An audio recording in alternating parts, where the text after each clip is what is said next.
Patan કલેક્ટરના email પર મળી છે બોમ્બની ધમકી। કચેરીમાં 3 વાગે બ્લાસ્ટ થવાની ઈમેલમાં ધમકી મળી છે, જેમાં કલેક્ટર સહિત 200 કર્મચારીઓ કચેરીમાં કામ કરે છે।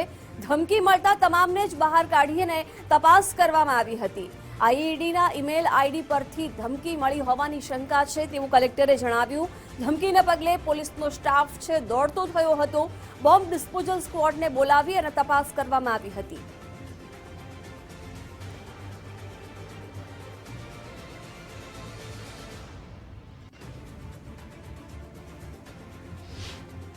જે 3 વાગે પહેલાં આઈઈડી બ્લાસ્ટની સંભાવના છે એમ કરીને એક એનોનિમસ ઈમેલ આઈડી હતા। થર્ડ પાર્ટી ડોમેનવાળા નથી, એક થર્ડ પાર્ટી એક ઈમેલ આવ્યું। આ એક બેસિક પ્રિકોશનરી છે કે કોઈ પણ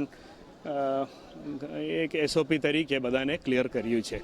હવે બીડીએસ આવે, બોમ્બ ડિટેક્શન સ્ક્વોડથી આપણા ક્લિયર કરવા માગું છું।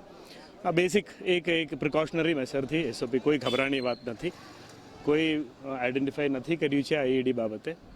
બસ એક લગભગ આપણા કચેરીમાં 200થી ઉપર માણસ હોય તો બધાને ક્લિયર કરવા માટેની બેસિક એસઓપી તરીકે થઈ રહ્યું છે। કલેક્ટરના ઉપર એક છે તે મેલ આવ્યો છે અને ધમકી ભર્યો મેલ આવ્યો છે કે પાટણ કલેક્ટર કચેરી છે 3 વાગે છે તેને બોમ્બથી ઉડાડી દેવામાં આવશે। મારા પાછળના દ્રશ્ય બતાવવાની કોશિશ કરી કે જે કલેક્ટર કચેરી છે તેના સમગ્ર જે લોકો જે વહીવટીતંત્રમાં જે કામ કરનાર લોકો છે તે લોકોને કલેક્ટર દ્વારા તે લોકોને બહાર નીકાળી દેવામાં આવે છે। બહાર નીકળવા બાદ તે લોકોને રજા પર આપી દેવામાં આવે છે અને હાલ તમે દેખવામાં આવે તો જે બોમ્બ સ્ક્વોડની જે ટીમ છે તે પણ હાલ ઘટના સ્થળે આવી દેવામાં આવી છે અને જે કલેક્ટર છે તેમને પાટણ એસપી સહિતના લોકોને જે બોલાવે છે પાટણના અંદર એસઓજી એલસીબી સહિતની જે ટીમો છે તે પણ તૈનાત કરી દેવામાં આવી છે અને જે બોમ્બ સ્ક્વોડની ટીમ છે તે પણ હાલ તૈનાત થઈ છે અને જે બિલ્ડિંગ અંદર કહી શકાય કે કલેક્ટર કચેરીની બિલ્ડિંગના અંદર હાલ તે બોમ્બ છે તે બોમ્બ સ્ક્વોડને દેખવા જઈ રહી છે।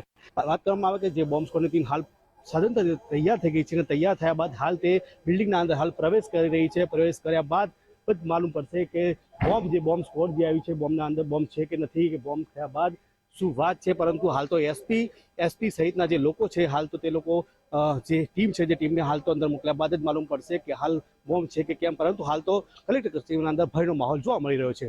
અખ્તર મંસૂરી, ગુજરાત ફર્સ્ટ।